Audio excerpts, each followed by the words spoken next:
지금 창세기 32장을 읽었어요. 또 우리가 항상 접근하는 방식대로 여기 키워드가 있어요. 32장의 키워드가 뭔 것 같아요?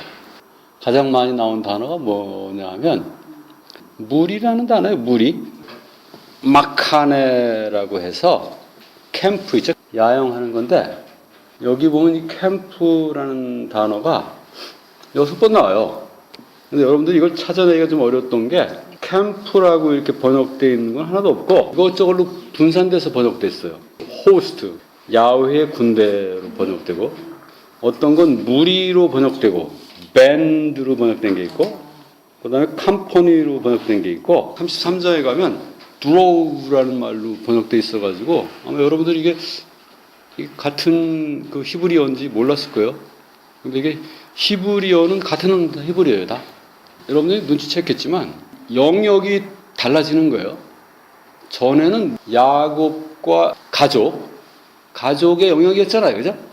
지금은 어떤 영역으로 들어오는 거예요, 이제? 무리의 영역으로 들어가는 거예요. 야곱의 그 직계나 이 혈족, 인척뿐만 아니라 야곱의 일을 도와주는 자족적인 공동체죠, 그죠? 상당히 그 범위가 넓어졌다는 걸 말해요. 근데 여기는 이제 마을 공동체는 아니고 어쨌든 그 이동하는 그 공동체니까 우리하고는 좀 상당히 개념은 다르겠지만 가족, 직계나 반계 가족 이상의 공동체보다 이 범위가 넓어졌다는 걸 말하죠, 그죠? 이게 왜 중요하냐면 명백하게 성경의 타겟, 성경이 그 진리로서 다가가려고 하는 그 타겟이 누구냐 하면 그 야곱의 가족이 아니라고. 야곱이 속한 그 지역 내지는 상당히 그 확대된 개념의 그 사람들이죠. 그리고 더 나아가서는 보편적인 인류를 향하고 있기 때문에 그래요. 그러니까 이 우리가 진리를 말하는 그 언어, 분위기, 단위 이런 것들이 전에는 개인 중심이었다가 이제는 가족 중심으로 확대되고 그것이 다시 공동체로 다 확대되면서 언어의 변화가 일어나고 생각의 변화들이 일어나요. 믿음의 크기도 이제 점점 달라지는 거예요. 그죠? 전에는 예를 들면 100이라는 믿음만 있었으면 됐죠. 그죠? 100이라는 어떤 사고만 했으면 됐지만 이 공동체가 커지면서 점점 더 확대된 그 언어, 어쩌면 더 깊은 믿음, 어쩌면 더 본질적인 그 진리에 대한 이해가 이제 점점 필요해지는 거죠. 그죠? 우리 애들이 갓난아기로 태어나서 대충 어릴 때는 아무리 커봐야 3kg가 안 넘잖아요. 애기였을 때. 그죠? 걔네들이 바라볼 수 있는 이 바운더리가 굉장히 좁죠. 기껏해야 엄마, 아빠죠. 그죠? 그러니까 세상에 사람은 엄마 아니면 아빠밖에 없는 거죠. 그죠? 그런데 걔네들이 점점 유아원 가고 유치원 가고 초등학교 가면서 바운더리가 점점 넓어지죠. 그러면서 사람이라는 그 컨셉이 자꾸 확대되죠. 그죠? 처음에는 엄마 아빠만 있었는데 학교 가보니까 어때요? 선생님도 있고 친구도 있고 자기를 좋아하는 놈만 있는 줄 알았는데 어떤 놈은 자기를 미워하는 놈도 있고 그죠? 어떤 놈은 내 걸 또 뺏어가는 놈도 있고 이게 자꾸 확대된다고. 그러면서 사람이라는 거에 대한 근본적인 이해, 무력함 이런 것에 대한 그 느끼는 그 강도가 완전히 다르죠. 그래서 이 32장은 이제 야곱이 드디어 한 때를 이루면서 그 때를 이루면서 이제 거기서 자기 리더십을 어떻게 전개해 나가는지에 대한 상당히 근본적인 변화가 나타나고 있어요. 자, 그걸 염두에 두고 한번 읽어나 봅시다. 32장 1절에 야곱이 길을 갔다. 근데 야훼의 천사들이 와서 그를 만났다. 이렇게 돼 있어요. 지금 야곱이 어느 길을 가는 거예요, 지금? 아버지에게로 가는 거죠, 그죠? 야곱에게 있어서 물리적인 그 아버지에게로 간다라는 개념 이상의 의미가 있다라는 걸 좀 눈치채야 돼요. 실제로 창세기에는 야곱이 아버지에게로 실제로 갔다라는 것에 대해서는 별로 관심이 없어요. 창세기 저자는. 야곱이 지금 분명히 그 눈에 안 보이는 어떤 지점을 향해서 가고 있다는 거예요. 그러니까 지금 32장부터 벌어나는 야곱에게 벌어지는 일들은 사실은 야곱이 아버지에게로 가는 길하고는 전혀 관련이 없어요. 그럼에도 불구하고 야곱은 어떤 정해진 목표를 향해서 가고 있다는 거예요. 그러니까 여기서 야곱이 그의 길을 갔다라는 건 아버지라고 우리가 말할 수는 있지만 그것이 곧 이삭을 얘기하는 건 아니에요. 이 성경이 분명하게 우리에게 설명해 주고 있지는 않지만 이 성경의 저자는 야곱이 지금 분명히 어떤 목표를 향해서 가고 있다는 걸 전제로 이 글을 써내려가는 거예요. 그리고 지금 이 성경의 성령께서 그 바라보는 그 최종적인 지점을 우리가 같이 보지 않으면 우리는 도중에 길을 잃어버리게 돼요. 왜 이렇게 이상한 얘기를 성령이 써놨는지 길을 잃어버리게 돼요. 자, 그 어느 지점이 있다는 걸 우리가 한번 명심하고 읽어 내려가다 보면 우리가 플레이하는 이 영역이 달라지는 거예요. 점점 확대되고 좀 더 깊은 영역으로 들어가는 거죠. 그때 이제 야훼 하나님의 천사들이 와서 그를 만났다 이렇게 돼 있어요. 야곱이 그 길을 갈 때 하나님의 천사가 와서 그를 만났다는 거예요. 그리고 2절에 보면 야곱의 눈에 그 천사들이 뭘로 보여지냐 하면 한 무리로 보여져요. 무리로. 그래서 야곱이 그 장소에 이름을 붙였는데 마하나임, 두 무리라고 이름을 줘요. 3절에 야곱이 에서에 대해서 상당히 많은 정보를 제공하면서 메신저를 보냈다고 써놨어요. 근데 이 메신저가 누구냐 하면 바로 그 천사예요. 1절에 하나님의 천사 있잖아요. 그 천사가 바로 그 메신저예요. 야곱이 지금 누굴 보낸 거예요? 메신저로? 천사를 보낸 거야. 1절과 2절과 3절만 이렇게 딱 놓고 보면 분위기가 좀 이상해요. 31장에서 어떤 일이 있었냐면 야곱이 그 라반에게 그 아들로서 그 의로움의 관계를 회복했잖아요. 그리고 이제까지 가지고 있던 모든 그 아내, 모든 자식, 모든 그 양떼, 뭐 여러 가지 가축 이런 것에 대한 합법적이고 정당한 소유권을 회복하게 됐잖아요. 그러니까 그 이후에 야곱은 31장에 그 라반에게 쫓기던 야곱하고는 상당히 달라졌어요. 이제 당당해졌어요. 그죠? 여러분 그 의로움이라는 건 쉬운 말로 말하면 당당함이에요. 그죠? 당당함. 그걸 우리말로 뭐라 그러죠? 우리나라 사람들이 가장 중시 여기는 게 그거예요. 그게 뭐죠? 이 justification을 그 한국말로 번역하면 명분이라고 해요. 명분. 그러니까 한국 사람들처럼 이 의로움, justification을 중시하는 민족이 없어요. 근데 그게 이 성경하고 너무 닮았어요. 그러니까 이게 명분이라는 게 이 의로움이라는 거하고 같다라는 걸 여러분들은 이해하기가 좀 쉽지는 않죠. 그죠? 그죠? 그냥 같은 거예요. 그러니까 당당함. 내 안과 밖이 일치하는 거죠. 그죠? 그때 거기서 나오는 어떤 그 자연스러우면서 권위 있으면서 부드러우면서 뭐랄까요? 당당함. 이런 걸 우리가 의로움이라고 그래요. 그러니까 우리가 의로움을 어렵게 표현하면 그 아버지와 아들 간의 그 정당한 관계, 원래 있어야 되는 그런 관계, 그걸 우리가 의로움이라고 얘기하지만 쉽게 얘기하면 명분이에요. 당당함이에요. 그러니까 지금 야곱은 그 당당함을 회복한 존재예요. 그 당당함을 회복했기 때문에 야곱의 길을 죽였던 것으로부터 이제 벗어난 거예요. 32장 1절은 원래 야곱이 야훼로부터 받은 그 축복이 그대로 나타나는 장면이에요. 자, 그러니까 야곱이 지금 야훼 천사들을 만나고 그 야훼 천사들을 부리고, 그죠? 그러는 게 당연하죠. 왜 야곱이 그 천사들을 사자로 보내는지 이해가 되죠. 그리고 성경의 저자가 왜 그걸 노골적으로 바로 1절에서 천사를 만나고 3절에서 그 천사를 사자로 보내는 걸 노골적으로 이렇게 써놨는지 이해가 되겠죠. 그죠? 근데 아마 이 성경의 번역자는 그걸 감당할 수 없었던 것 같아요. 그걸 감당할 수 없었기 때문에 1절에서는 천사로 번역을 하고 3절에서는 그냥 메신저로 번역을 했던 것 같아요. 히브리어는 똑같은 말인데 그걸 구태여 다른 말로 번역한 건 이걸 도저히 감당할 수 없었기 때문에 다른 말로 번역한 것 같아요. 말락, 다 말락에. 2절에 보면 야곱이 그 장소를 마하나임이라고 했는데 그게 이제 two bands, 그죠? 두 떼란 뜻이에요.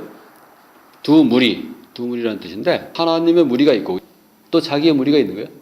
그래서 그걸 두 무리라고 이름을 지은 거예요. 모세가 32장 첫머리에 지금 야곱이 가는 길에 하나님의 무리, 하나님의 천사들이 떡하니 버티고 있다는 걸 써놨잖아요. 모세 나름대로 생각을 한 것 같아요. 만약에 야곱이 어떤 길을 가는데 어떤 위기가 닥쳤는데 그때 천사가 나타나면 뭐 좀 스토리가 뻔하잖아요. 근데 문제는 천사가 나타났는데 하나님이 지키고 있는데 위기가 닥쳐요. 그렇다면 그 얘기를 하려고 하는 의도는 뭘 것 같아요? 자, 그렇게 스토리 라인을 좀 바꿔놓은 이유는 모세가 하나님에게 초점을 맞추는 거예요? 야곱에게 초점을 맞추는 거예요? 야곱에게 초점을 맞추는 거예요? 하나님이 그렇게 버티고 있어도 너희 에고라는 존재들은 한없이 약해질 수 있다는 걸 보여주는 거예요. 우리 얘기를 하는 거 아니에요. 우리 얘기를 하는 거예요. 성령에 충만해서 어떤 그 강력한 파워를 느껴도 바로 연약함 속으로 들어가게 된다고. 야, 너희들이 이제 홀로 라반의 집에 가서 아내를 4씩이나 얻고 자식을 12를 가졌는데 이제 큰 무리가 됐잖아. 이렇게 무리가 됐지만 가장 근본적인 문제는 주변 자기가 그렇게 4세 아내를 갖고 12의 자식을 얻고 하는 거기에 있는 게 아니라 야곱 안에 문제가 있는 거죠. 32장은 야곱이 어떤 문제를 어떻게 해결해서 그 변화된 판때기에서 리더십을 발휘할 수 있게 되는지 거기에 초점을 맞추게 돼요. 부계로 이걸 봤다라는 얘기가 이제 사실은 좀 문제가 돼요. 어떤 문제가 있는 것 같아요? 지금 야곱이 자기의 무리와 그 하나님의 천사의 무리 2개를 지금 거느리고 있잖아요. 그죠? 근데 뒤에 전개되는 상황을 보면 야곱은 그 하나님의 그 천사, 하나님의 무리를 자기 것이 아니라고 생각해요. 놀랍죠, 그죠? 그러니까 우리가 분명히 하나님의 임재를 느끼고 하나님의 천사가 우리에게 같이 있다는 걸 알지만 우리가 실제로 살아갈 때는 그걸 제쳐놓고 살아간다고. 우리가 경험하는 거예요, 항상. 근데 2개의 무리라는 말은 사실은 좀 더 분명하게 얘기하면 이런 거죠, 그죠? 하나가 2개가 되면 우리는 거기서 뭘 정하게 되냐면 서열을 정하게 돼요, 항상. 애를 2를 낳잖아? 쌍둥이를 2를 낳아도 거긴 서열이 정해져. 엄마 아빠도 그래. 얘는 첫째, 얘는 둘째. 서열을 정하게 돼. 얘는 조금 이뻐, 얘는 덜 이뻐. 얘는 조금 똘똘해, 얘는 조금 덜 똘똘해. 항상 서열을 정하게 돼. 그러면 지금 야곱은 하나님의 군사를 몇 번째로 둔 거예요? 2번째로 둔 거예요. 그래서 여기서는 2무리라고 했지만 사실은 2번째 무리라고 본 거예요. 하나님의 병력을 2번째 무리라고 인식하게 된 거예요. 3절에 보면 굉장히 많은 정보가 갑자기 나타나요. 그죠? 에서에 대해서 그가 세일 땅에 있고 에돔 지방에 있다라는 정보가 나타나요. 4절까지 보면 상당한 지위에 있다라는 게 드러나요. 야곱이 자기도 지금 한 무리를 거느리는 족장하네요. 근데 에서를 향해서 누라고 불러요. 자녀가 아버지를 부르는 말일 뿐더러 아내가 남편을 부르는 말일 뿐더러 종이 왕을 부르는 말이에요. 그러니까 이때 벌써 야곱은 에서가 상당히 그 높은 신분을 가지고 있다라는 걸 인식하는 거예요.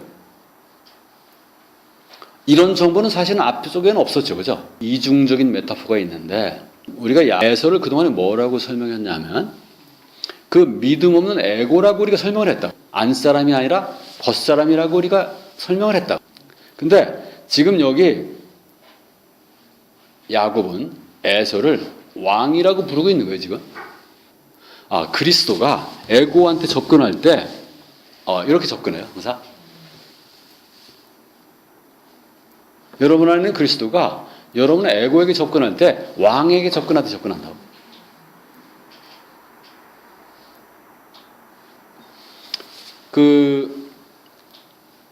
여러분들이 여러분 주변의 에고들에게 접근할 때 이렇게 접근해야 돼요.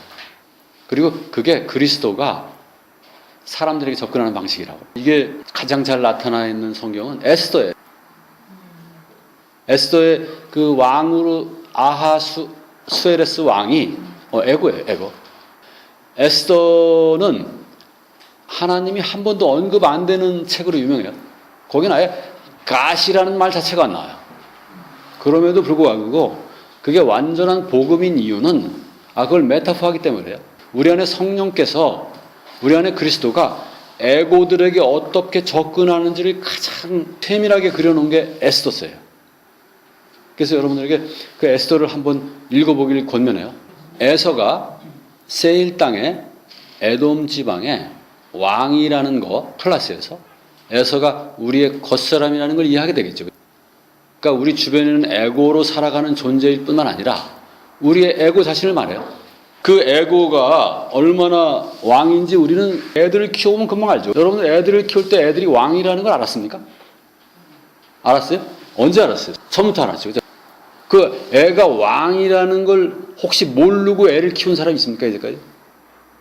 애가 스스로를 왕처럼 자기 인식을 하고 있다는 걸 모르고 애를 키운 사람이 있습니까? 이제까지? 그게 에고예요. 에고는 처음부터 왕으로 자기 자신을 인식한다고. 세일이라는 거는 이 털이에요, 털. 겉사람이란 뜻이에요. 털이 많이 나 있다는 뜻이에요, 세일은. 세일을 한번 축 눌러보라고. 그럼 뭐라면, 헤어리라는 건 털이 많이 나 있다는 뜻이에요. 겉사람이란 뜻이에요. 에고를 말해. 에돔은 뭐냐면, 불다, 흙이란 뜻이에요. 아담이란 뜻이에요. 이것도 역시 에고를 말해요. 그러니까 지금 3절에 나타난 세일과 에돔은 그 지역 이름이기도 하지만 그 에고를 지칭하는 다른 언어예요. 이제 여기 이중적인 메타포가 들어가 있다는 걸 알겠죠? 그러니까 지금 그리스도인 야곱이 지금 누구에게 가는 거예요? 그 에고인 에서에게 가는 거예요. 그 동생인 야곱이 왕이 된 에서에게 가는 것일 뿐만 아니라 그 그리스도가 자기 안에 그 에고에게 가는 방식이에요. 자기 형제들에게 가는 방식이라고. 존중해 주지 않으면 애들이 얼마나 분노하는지 이제 좀 이해되겠죠. 그러니까 왕은 왕으로 대접을 해줘야 돼요. 모든 에고는 다 왕이라고. 에고들에게 뭐라도 좀 해볼 마음이 있다면 정말로 그 에고를 내가 사랑하는 마음이 있어서 내가 진리의 일부분이라도 던져주려고 하면 첫째, 왕으로 인정을 해야 돼. 너 그냥 내 진리를 받지 웬만하면 이래갖고는 되질 않아. 33장에 가면 이제 드디어 야곱과 에서가 만나는 장면이 있는데 3절 한번 읽어볼래요? 저기서 에서가 나타났는데 야곱이 여기서부터 엎드려서 절하는 걸 7번 했다는 거야. 말을 할 수 있을 정도까지 가까이 갈 때까지 7번 절을 하고 나갔다는 거야. 이게 무슨 뜻이에요? 이게 왕을 대접하는 방식이야. 그러니까 옛날에 성경에서도 마찬가지지만 우리가 왕 앞에 나갈 때는 신하가 저기서 7번 절을 하고 나아가야 돼. 그러니까 에고들을 어떻게 다뤄야 되는지 이제 확실하게 알겠죠. 그죠? 여러분들이 왕으로 대접은 받았습니까? 자기가 왕으로 대접받은 사람은 누군가를 왕으로 대접하게 돼. 왕으로 누굴 대접하는 사람은 반드시 왕으로 대접받은 사람이 해주게 돼 있다고. 이해됩니까? 그건 틀림없어. 근데 여러분들이 이제 지금 이제 본인들이 이제 왕이었다라는 건 이제 이해하잖아요. 그죠? 에고였을 때 왕이었다는 건 이해하잖아요. 그죠? 이제 여러분들은 누군가를 이제 왕으로 대접해 줄 수 있게 된 거예요. 그죠? 왕으로 안 해주면, 에고들은 엄청나게 분노해요. 그러니까 겉으로는 표현을 안 해. 근데 속으로는 분노를 쌓아놓는다고. 네가 나를 왕으로 대접을 안 하네. 내가 언젠가는 내가 너의 왕이라는 걸 꼭 보여줄 거야. 그걸 목표로 해서 한다고. 그래서 틈만 남은 그 왕의 지위를 회복하기 위해서 반란을 일으킨다고. 평소에는 그렇게 순종적이었다가 술만 먹으면 바로 그 왕의 지위를 회복하려고 그래. 뭐 기회만 되면 그걸 회복하려고 한다고. 그럼 에돔이라는 게 우리가 그 히브리어로는 아담하고 똑같다고 그랬잖아요. 에돔이라는 말이. 왜냐하면 히브리어는 자음만 있다고. 그래서 아담이나 에돔이나 히브리어는 똑같아.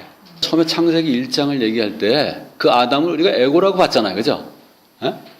남자라는 에고, 여자라는 에고로 봤잖아요. 그죠? 이제 그 에고의 모습이 이제 에서라는 이름을 통해서 확실하게 나타나는 거예요. 자, 4절 가봅시다. 야곱은 에서에게 나갈 때 종으로서 나가는 거예요. 우리가 그 진리의 존재로 거듭나잖아. 그러면 종으로 살게 되는 거예요. 왜? 이유가 뭐예요? 왜 종으로 살게 되는 거예요? 여러분들도 그 이유를 분명히 알아야 되잖아요. 그죠? 여러분들이 그걸 인식했든 안 했든 그거에 대해서 지식을 가지고 있든 안 가지고 있든 여러분들은 종으로 살게 돼 있다고. 종으로 살 때 어쩐 그 당당함을 회복해. 그 의로움을 회복하게 돼. 그러니까 종으로 살 때만 여러분들이 당당하다고. 그러니까 종으로 살지 못하잖아. 그때부터 당당해지지가 않아. 근데 왜 우리가 종으로 살 때 그 의로워지고 당당함을 회복하는 이유가 뭔 것 같아요? 그게 우리의 원래 위치이기 때문에 그래요. 근데 왜 우리가 그런 위치에 들어간 거예요? 왜 우리는 종의 위치에 들어간 거예요? 사랑하니까 그래요. 여러분들이 누굴 사랑하잖아? 사랑하는 순간 여러분들은 그 종의 위치에 떨어지게 돼 있다고. 그것이 뭐 남편이든 뭐 그거 아무 관련이 없다고. 뭐 깐난애기든 관련이 없다고. 뭐 그 똥 싸는 시아버지든 관련이 없다고. 우리가 누구를 사랑하는 순간 우리는 반드시 종의 위치에 떨어지게 돼 있다고. 그러니까 사랑이 죄예요. 바울이 그렇게 얘기하잖아. 그리스도가 죄가 없으신 분인데 죄가 되셨다고 얘기한다고. 그러니까 사랑이 죄라는 말은 진리를 담고 있다고. 사랑이 죄라고. 사랑하는 순간 그 죄의 그 종의 자리에 떨어지는 거예요. 아주 그냥 눈 깜짝할 사이에 떨어진다고.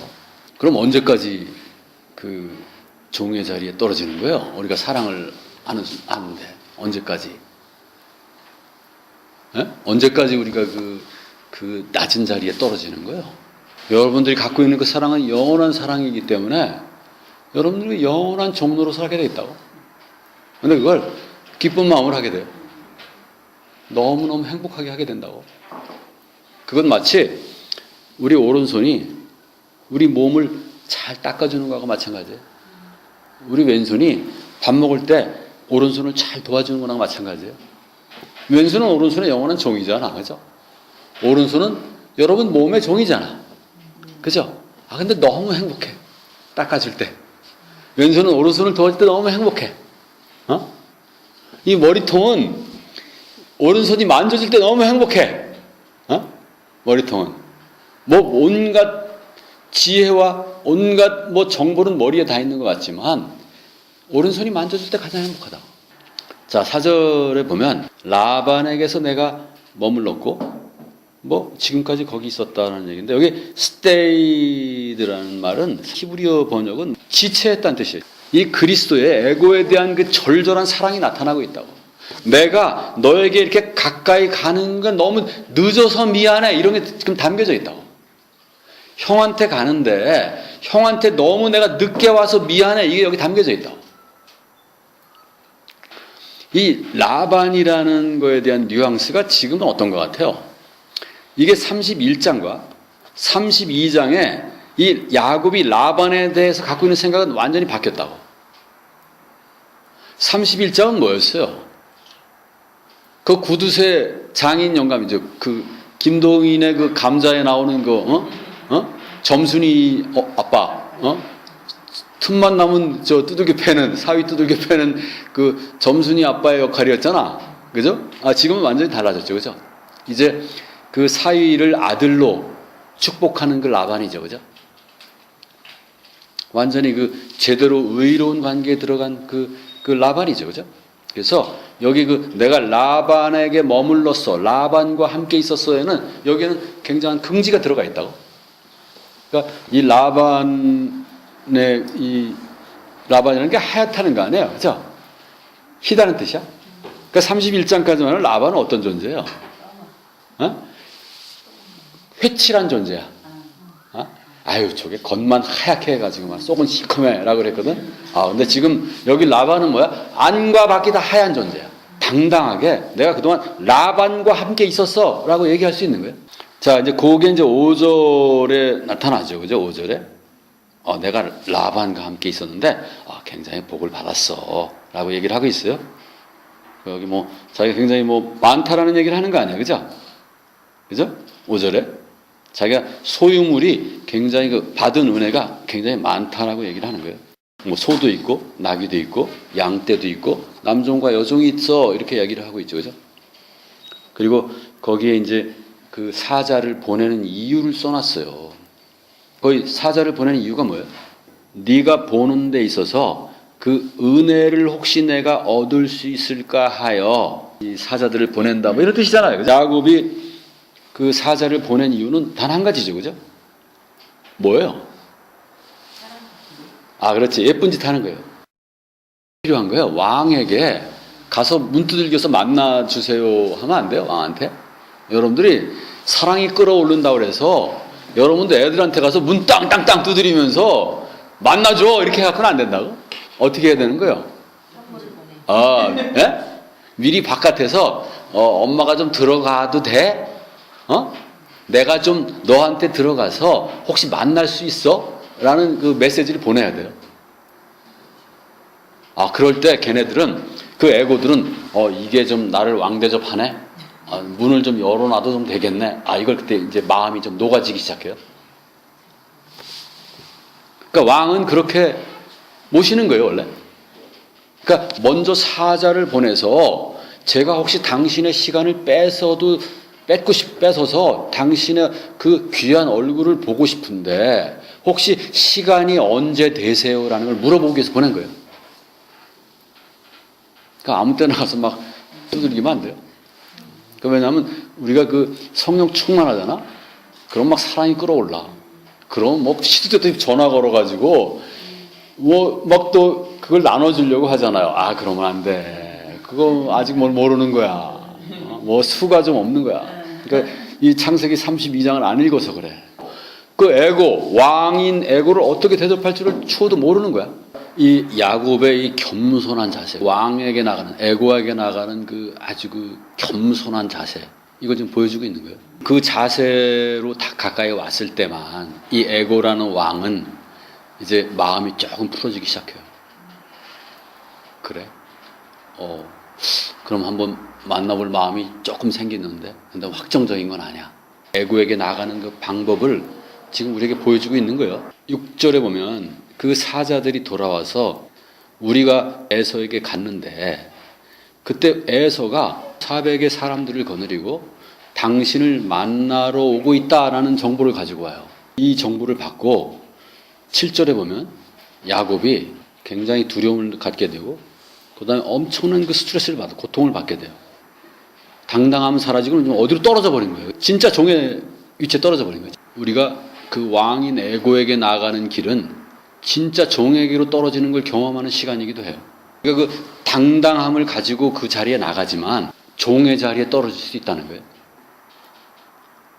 그 실제로 종의 자리에 떨어진다라는 게 그게 1시간일 수도 있고 그러나 상당히 오랜 시간일 수도 있어요. 어떤 에고에게 그 끌어오른 사랑을 가지고 간다 할지라도 가는 동안에 여러분의 사랑은 식어버리고 앞에 나타나는 현상은 여러분들이 종됨의 지위에 떨어져 있는 것만 인식하게 될 수가 있다고. 종이라는 그 쓰라린 추락 속에 떨어지는 거지. 우리가 실제로 경험하는 얘기라고. 야곱이 지금 경험하는 건 우리가 경험한 얘기예요. 우리가 이걸 다 경험하는 얘기라고. 400이라는 건 사실은 무슨 뜻이냐 하면 우리가 그 에고로 살아가는 기간을 말해요. 우리가 그리스도로 거듭나기 전에 400이라는 그 에고의 삶의 시간이 있다고. 그 시간, 그게 1년일 수도 있고 100년일 수도 있고 뭐 수천 년이 될 수도 있는데 그 시간을 말해요. 그걸 400이라고 그래. 왜냐하면 이게 400이라는 게 히브리어는 항상 그 문자의 의미를 가지고 있는데 숫자의 의미를 가지고 있는데 이게 히브리어 타브라는 거거든요. 타브라는 건데 이게 십자가예요. 이게 에고의 시간을 말해. 그러니까 지금 여기 400의 군사를 가지고 왔다라고 해서 이야기를 전개하지만 지금 성경의 저자는 에고로 사는 것 400을 말한다고. 아브라함은 400년이라고 표현을 했다고. 창세기 15장에서는 하나님이 아브라함에게 그러잖아요. 너희 자손들이 너희 나라가 아닌 나라에 가서 종 노릇하면서 400년을 지나고 나면 다시 이 땅으로 오게 될 거야 라는 하나님이 그 약속을 하시잖아요. 그죠? 그 400이라는 게 그거라고.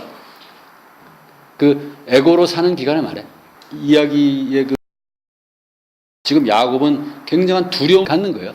야곱이 크게 두려워하고 스트레스를 받았다라는 거는 우리가 좀 더 깊숙이 들어가면 이런 의미를 가지고 있다고. 그리스도가 그 에고의 이름을 가질 때, 이름을 갖기 전에 굉장한 고통을 느낀다는 거야. 그리스도가 복음서에 보면 십자가에 못 박히기 전에 어떤 기도를 해요? 고통스러운 기도를 한다고. 그러니까 하나님이 여러분 안에 십자가에 못 박히실 때 엄청난 고통을 겪고 겪는 걸로 이렇게 표현을 하고 있어요. 성경은 이렇게 표현을 하고 있다고. 우리가 임신을 하면 고통스럽. 내 안에 나 아닌 생명이 들어와 있잖아요, 그죠? 고통스럽죠. 그죠? 근데 임신을 하면 기뻐요, 안 기뻐요? 그거 희한한 거거든. 고통스러운데 기쁜 거야. 하나님이 우리 안에 오실 때 엄청난 고통스러움이 있지만 엄청난 기쁨이 또 있다고. 하나님이 여러분에게 당신 자신을 주실 때 고통스럽지만 기쁘다고. 그러니까 우리가 이 고통스러운 거면 포인트를 맞추면 우리는 진리 한쪽 면만 보게 되는 거라고. 근데 이거는 창조의 근본 원리하고 똑같아요. 우리가 어떤 목표를 세우잖아요. 우리가 힘에 붙이는 목표를 세울 때 기쁘죠, 그죠?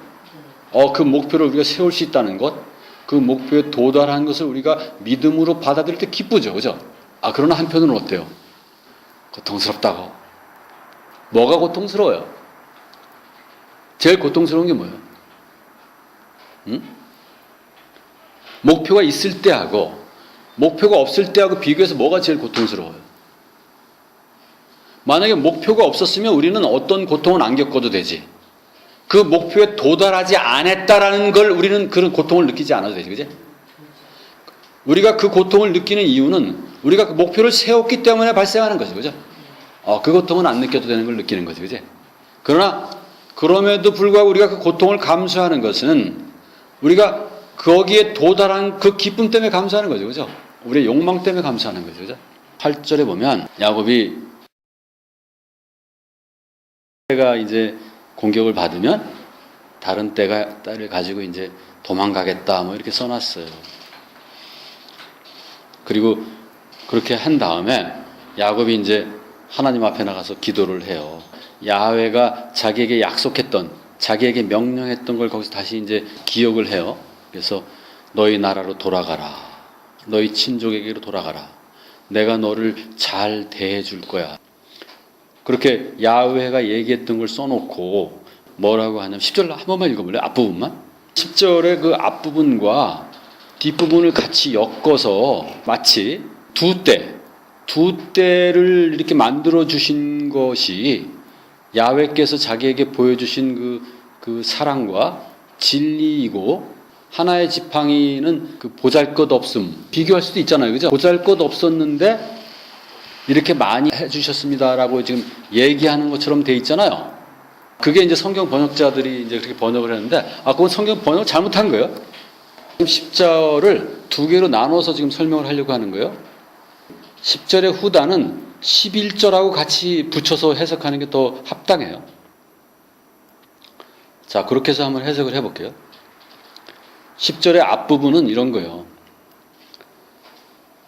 좀 의역을 해볼게요. 당신이 저에게 준 그 사랑과 진리, 그것에 가장 작은 것, 그것에도 저는 미치지 못합니다. 이런 뜻이에요. 그러니까 지금 야곱은 뭘 받은 거예요? 야훼께 사랑과 진리를 받았어요. 그죠? 야훼 자신을 받은 거예요. 야곱은 뭘 느끼는 거예요? 지금 도대체 내가 그 진리고 사랑이라는 걸 느낄 수가 없습니다. 이런 얘기를 하고 있는 거예요. 여러분들이 그 아무리 진리의 존재로 여러분 자신을 인식하고, 그래서 그걸 전제로 해서 여러분들이 삶을 영위해 나가도 그걸 절대로 자기하고 연결시켜서 자기의 정체성으로 조금도 붙잡을 수 없는 상황에 떨어진다.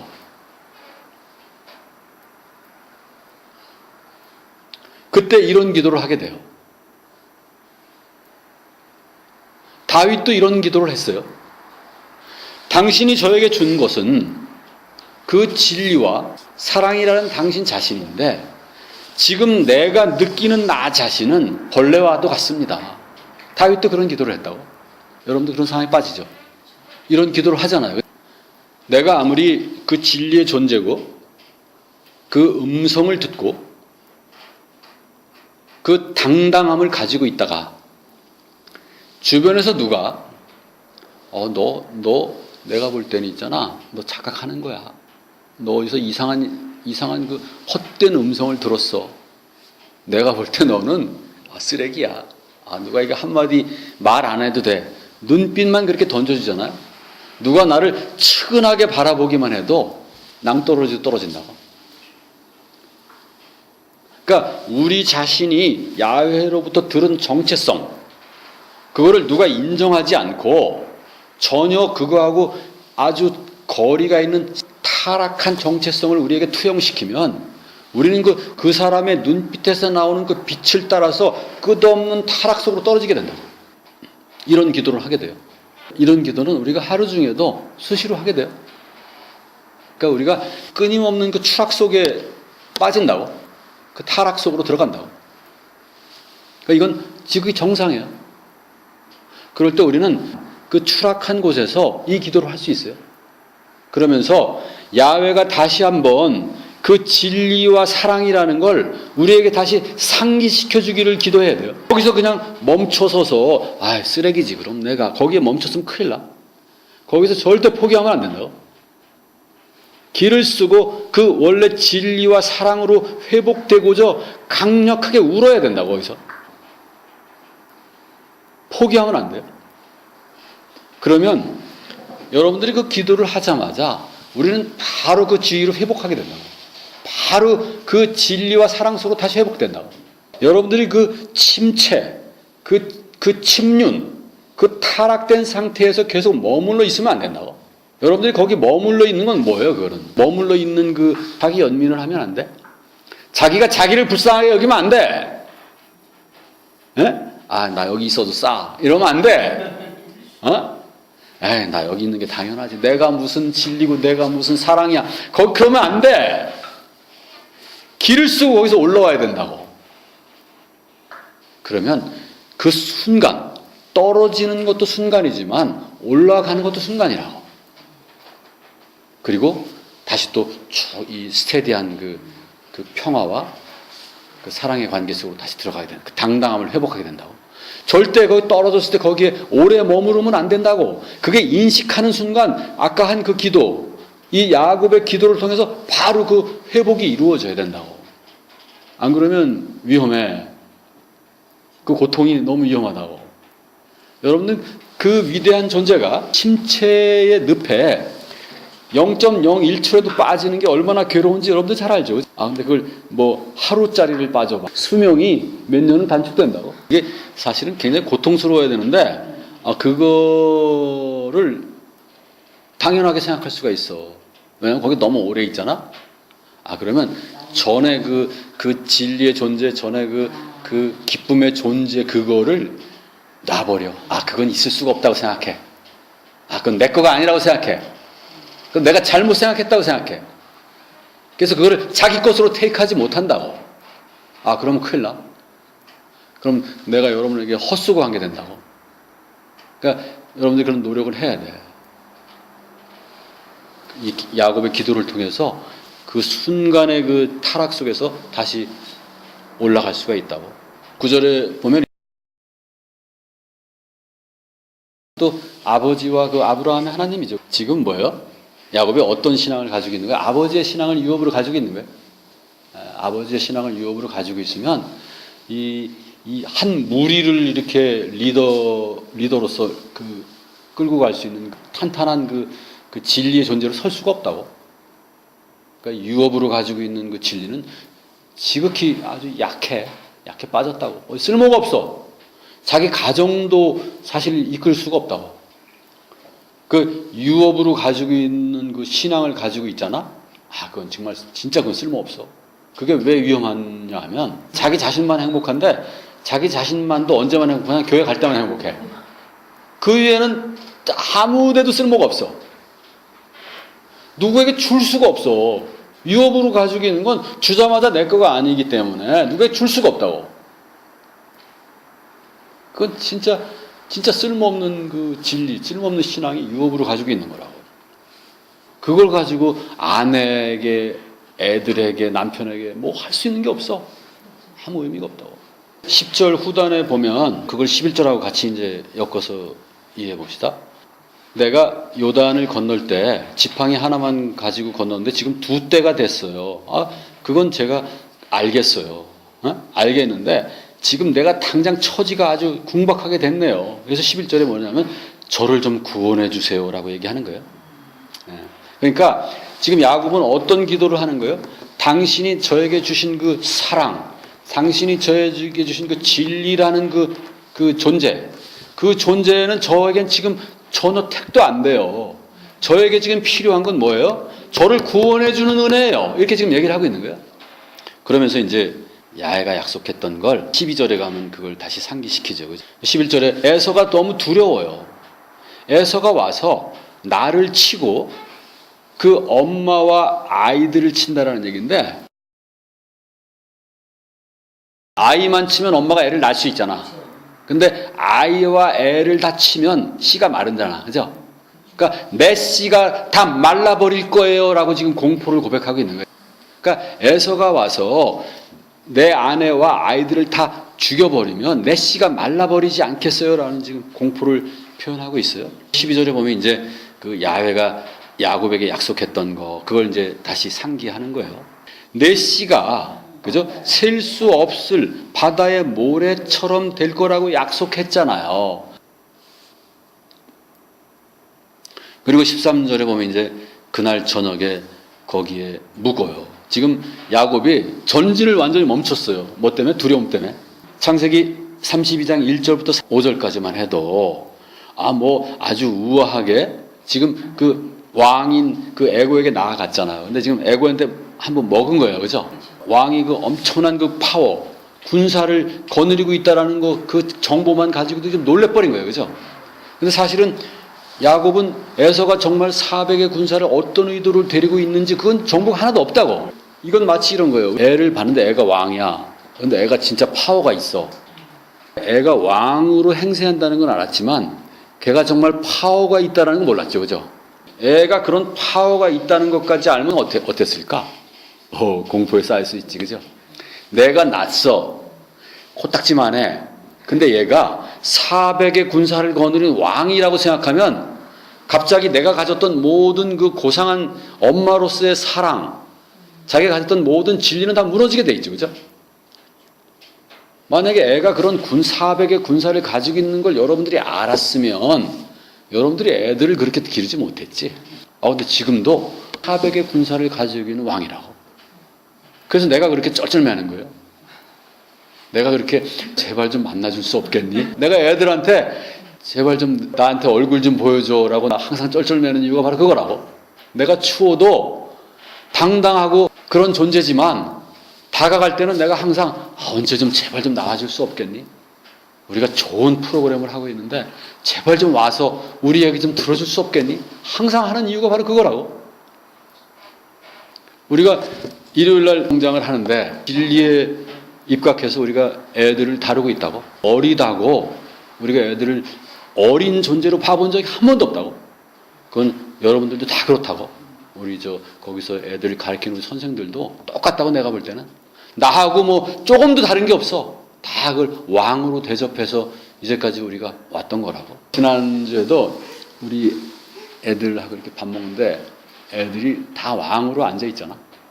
우리는 다 어떻게 하면 왕의 그 마음을 좀 편하게 해줄까. 진실한 마음으로 애들을 받들고 있잖아.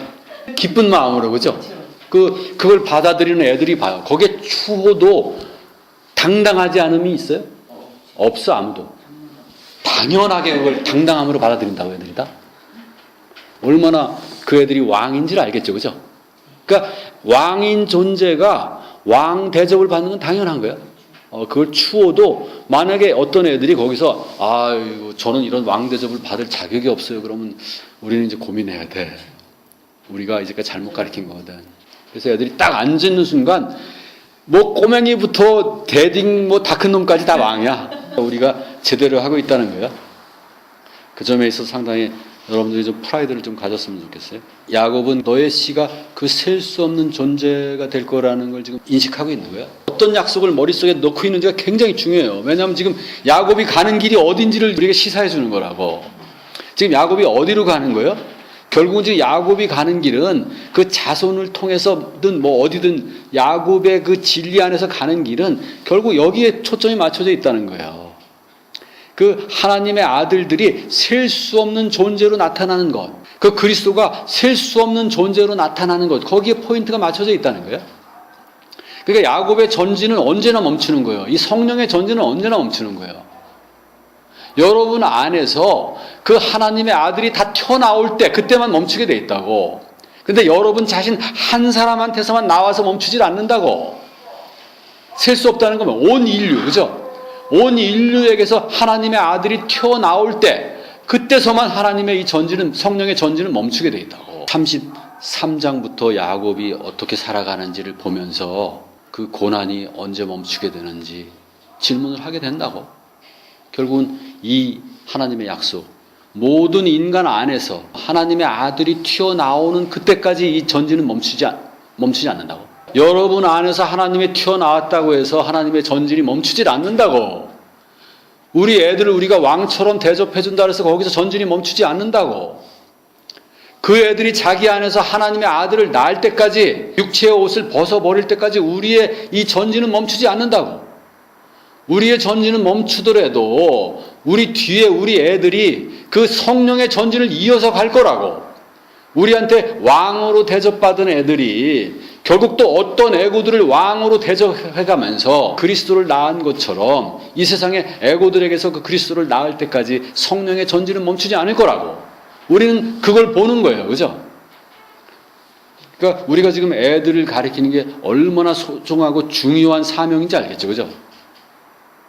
그걸 좀 여러분들이 굉장한 프라이드를 좀 가졌으면 좋겠어요. 이제 13절에 보면 야곱이 얼마나 놀랐는지를 알 수 있어요. 그래서 그날도 전진을 해야 되는데 그날 전진을 못하고 그날 그 자리에서 하루 저녁을 묵어가기로 해요. 선물을 준비하기로 해요. 14절부터 21절까지 이제 선물을 준비하는 과정을 아주 자세하게 써놨어요. 근데 얼마나 이 섬세하게 써놨는지 몰라요. 그러니까 이거는 야곱이 진짜 이 선물을 준비할 때 어떤 마음으로 선물을 준비한 거예요? 여러분들이 그 애들 식사 준비하듯이 그 전전날 그 주에 메뉴 정해서 시장 봐서 정말 심사숙고해서 선물을 정한 거예요. 암염소 200마리, 순염소 20마리, 암양 200마리, 순양 20마리, 젖을 내는 낙타 30마리, 그리고 낙타 새끼, 암소 40마리, 그리고 숫소 10마리, 그리고 암당나귀 20마리, 그리고 숫당나귀 10마리, 그리고 이걸 갖다가 종들에게 주면서 요거를 세 대로 나눠요. 세 개의 무리로 나눠요. 다시 세 개의 무리를 나누면서 이 무리와 무리 사이에 일정한 간격을 두라고 명령해요. 그리고 자기에 앞서서 나가라고 해요. 요게 네가 에서를 만나면 에서가 너한테 물어볼 거야. 너는 누구의 사람이냐? 너희는 어디로 가느냐? 내 앞에 이렇게 보여주는 이것은 누구의 것이냐? 지금 야곱은 에서의 머리 꼭대기에 올라가 있는 거예요. 그러니까 에서가 어떤 생각을 하는지를 다 아는 거야. 이게 애고들이 하는 질문이야. 이런 질문을 하는 존재들은 사실 왕이에요. 종이 이걸 물어보진 않아요. 가장 근본적인 질문을 하네요. 이런 질문을 할 거라는 걸 예상을 하고 그거에 대해서 이제 18절에 이렇게 대답하라고 지금 얘기를 해요. 야곱, 당신의 종 야곱의 것이고 에서, 주인인 에서에게 보내는 선물이고 그리고 그가 우리 뒤에 있습니다 라고 대답을 하라는 거예요. 그러니까 지금 야곱이 이 대답을 하는 건 아까 그 에서의 그 질문에 대한 그 대답이 되는 거죠. 그죠? 이 질문과 이 대답은 애고들을 어떻게 다뤄야 되는지에 대한 모범 답안이라고. 완전한 모범 답안이라고. 그러니까 애고들은 그 세 가지 질문에 대해서 완전한 답이 되지 않으면 문을 열질 않아. 만나주질 않아.